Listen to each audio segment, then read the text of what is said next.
Hey, welcome back to BIBSTER'S Repair Shop.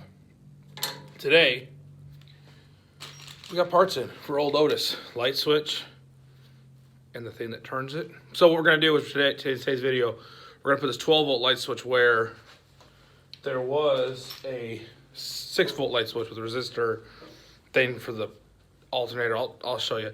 Simplify it, and then we're going to rewire all these lights and probably go to the store, maybe get lights either today or the next video, because this light right here won't work. Actually, this one will probably still work, but that one definitely won't. So we'll see what we can do. We'll bring you back when I get all. Check it out. All right, so as you can see, this is the old switch. It had some extra stuff going on. Also, I might get a new amp gauge because I don't think this one works. Because it says it's not charging the batteries aren't charging, but it actually is. So this wire here that you see, this one used to be part of the old electrical for when it was a generator. Actually not in camera. So that can come out, and then I got to get a wrench and take this off, and then that'll come out, and then I put the new one in and start rewiring it. So I'm just going to take all the wiring off, rewire all new lights, and then hopefully I can figure out what I want to do actually for the lights once because I said I got to go to the store. I got to get primer for the oil pan anyway. So get rid of all this classiness of this tractor. So let me grab some wrenches and start pulling stuff apart, and I'll bring you back once I get the new piece in there. So another fun fact in the aftermarket part world. Get this camera right. So you see, this is the new one. It would come with a new bolt or new nut there to tighten that up. Now notice, see that the old one's a bigger size. I think, oh, maybe, the new one's a smaller pitch. Well, see if I can do this one. Dang it. Of course, it goes right into the one spot of oil. This is where, oh, don't worry, folks. We'll, can I drop the third thing? All right. Look at this. Doesn't want to start. Can't get it to start. Won't start. Too small. So set that down. Come down. Pick up your spare parts. Both of them. Look at this. The old one. Perfect fit. So, thanks, Steiner. Thanks for that. So, that's fine. I'll be using the old one, but it's kind of funny. What do you know? So, maybe somebody's got another switch that they got too big of a, or they got, yeah, maybe they got one that was too big. Maybe our packaging got messed up. But so what I'm doing right now is I'm going to get this in here and then start wiring it up. Get it all wired, and then go get some lights and whatnot. So we'll get this tightened up and get some of the wires. I'll kind of explain how the electricity flows through. So also, if you remember on this, the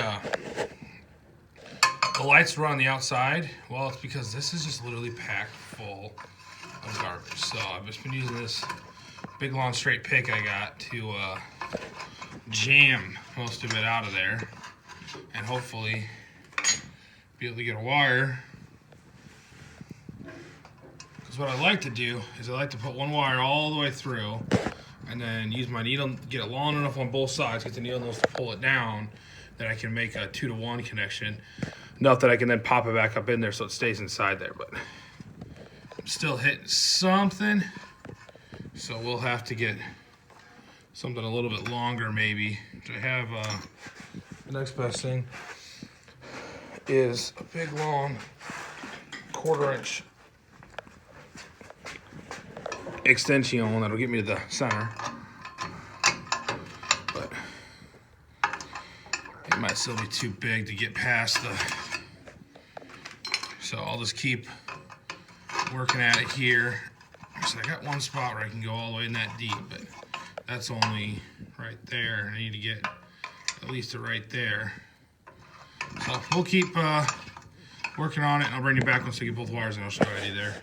All right, well, I got it all rewired. I ended up just using actually it was the old oil line off that 60 I worked on that was junk. That was small enough to get in there and get all the dirt and stuff out. So I got that all out of there. I'm just gonna go ahead and run 2 wires. I'll get some help wire on that, and then wired it all into the back of the switch. Now, obviously, this is the original power wire. And normally I wouldn't put just a butt connector there. I'd run it solid. Two things. One, tractor's not gonna be here forever. Two, if I would have taken that off, it was gonna break. Try to take that bolt off, it was gonna break the switch. And so in the sense of I don't want to break a new switch, I don't have to mind on the switch, I thought, you know what, I'll just throw a butt connector on, I'll clean that, it'll be fine. It'll be fine. I tested the switch, everything works on it. I don't have any lights, but you know, just use the old multimeter, never lies. So getting voltage where I need to go. So I gotta get a new bulb for the back, so it's a 6-volt bulb before. So try and get a 12-volt bulb with the same kind of thing, so I can just put that in, use that light the way it is, and then get 2 new bulbs for up here. We'll go to the store and do that now, and then I'll come back and we'll get this all wrapped up, and hopefully the lights will work tonight, and then I'll at the store get some primer for the oil tank, or I think oil tank, yeah, oil pan, I guess everyone calls it an oil tank, that's silly. For the oil pan, and we'll start that, paint it up, and then we'll be about done, so. Go to the store, get some stuff. All right, well, got back to the store. Good news, bad news. I don't know if there's actually any good news. So what they didn't forgot Farm Fleet, they close at like 6 o'clock on Sundays, so I wasn't able to get that, but that'll be fine. I got I'm gonna try and see if these 1156s will work instead of this big 6-volt light. So obviously that's not going to work. I'll kind of tuck this up a little bit better once I make it, figure out if it works. But and I'll tidy up all these wires, put some help wire on them and stuff where it really goes down the way. But yeah, so I had to end up. Farm Fleet was closed, so I couldn't get the paint either, which is fine. I was going to start on that tonight. I might clean the paint up a little bit. And then put it on there.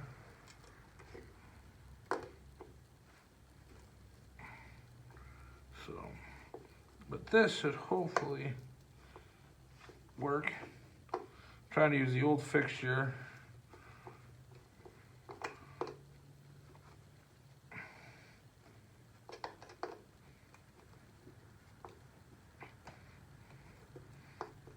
Make that work.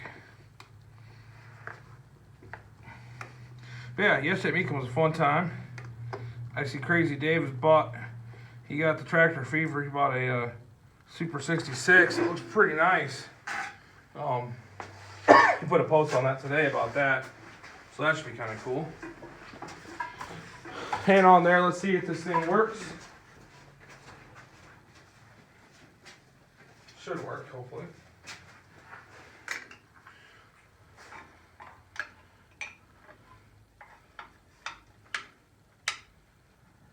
Yeah.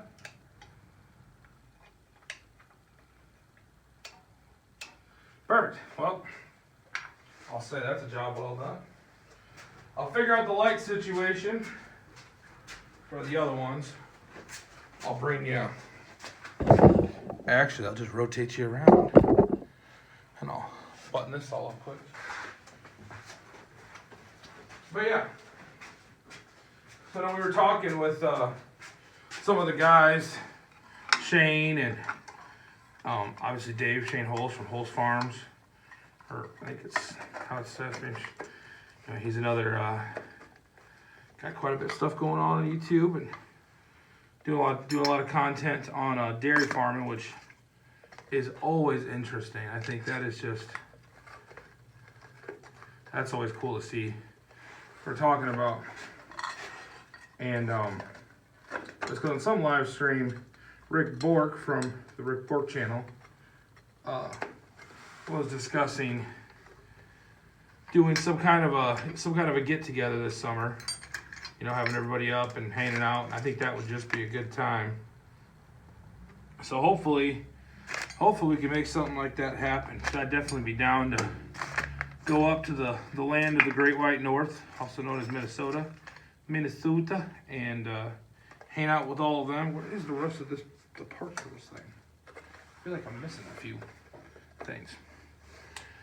Like a little, oh, there it is. There's everything. I think this thing only had the one bolt holding on. I'll have to get another one that holds this whole thing together, which in reality, I'm going to get something else because I want to replace that.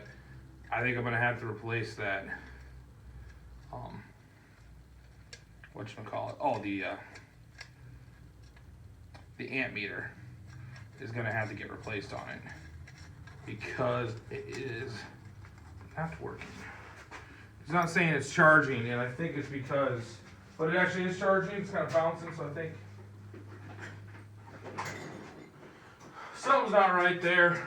So I'm gonna get a new one of those in this thing, so that way when I'm trying to sell it, I'm not like, oh, don't worry, it says it's charging. Here, use this amp meter, and it proves it. I'd like to have it all done right. Well, I say that as I skipped probably a couple good steps on this. Make sure it's got a lock in there, so it can only go in one way, but it's kind of doesn't have to be super tight, but just snug. Okay, and then we'll put the new switch in. I like this light switch. It's nice because it's just like the factory one. I might end up getting one from my other tractor. That one I got kind of wired all goofy.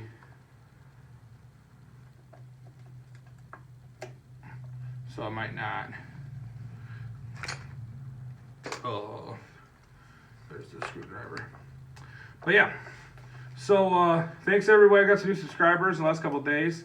I think a lot of that's coming from Crazy Dave. So again, thanks Dave for the shout out. And if you're new to subscribe and check out some of the other content, there's playlists for everything. Actually, I'll bring you around and we'll wrap this up. Thanks everyone for checking it out. Kind of sort of wiring Sunday fun day kind of video. Again, I'll put a link down to Shane Holst's channel. It's been a while since I've given him a shout out, and he's given me a couple, so I always appreciate that. And I'll throw Rick Bork down there in the description. Obviously, if you like my channel, you probably already know about them, but maybe you haven't.